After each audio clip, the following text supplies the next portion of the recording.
সুস্বাগতম সবাইকে মান ইজ লাইফ এই চ্যানেলটির পক্ষ থেকে। আমি অনেক দিন ধরে এই চ্যানেলটিতে কোনো ভিডিও আপলোড দিইনি, তাই আজকে একটি ভিডিও আপনাদেরকে আমি আপলোড দিতেছি এবং অবশ্যই আশা করছি এই ভিডিওটি দেখলে আপনি মানসিক হেলথ এবং শারীরিক হেলথ সম্পর্কে অনেক বিষয়সমূহ আপনারা জানতে পারেন, বিশেষ করে মানসিক মেন্টাল হেলথ সম্পর্কে।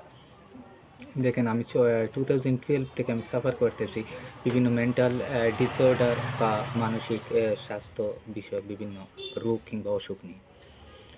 মানসিক রোগ বলতে আমাদের মনের অভ্যন্তরীণ ক্রিয়াগুলোকে বোঝায়।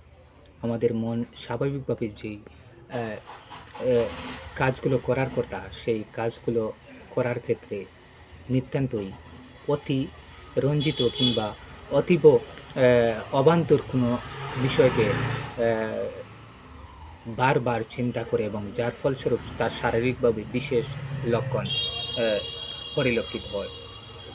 আমি আইবিএস, বিশেষ করে আমি আইবিএস এই রোগটি নিয়েও সাফার করতেছি।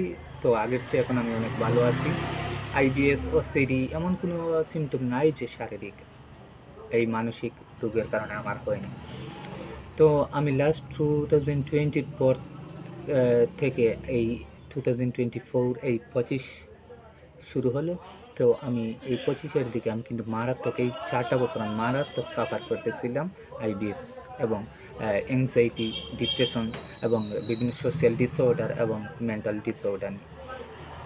তো এই মানসিক বিভিন্ন রকম রোগ থেকে আপনাকে মুক্ত হতে হলে অবশ্যই আপনাকে নিজের উপর, নিজের কনফিডেন্সের উপর, নিজের ফিজিক্যাল এক্সারসাইজ, মেডিটেশনের উপর গুরুত্ব দিতে হবে। এই কথাগুলো কেউ বলবে না, আমি সংক্ষেপে আপনাদেরকে বলে দিলাম ভাই। তো পরবর্তী আকারে যদি মানসিক বিভিন্ন বিষয়সমূহ সম্পর্কে বিস্তারিত ভিডিও আকারে কোনো কিছু জানতে চান, অবশ্যই কমেন্টস করে জানাবেন। আমি ডিটেলসে সেইগুলোর আলোকপাত করার চেষ্টা করব। সবাই ভালো থাকুন, নিজের প্রতি যত্নশীল হন। ধন্যবাদ।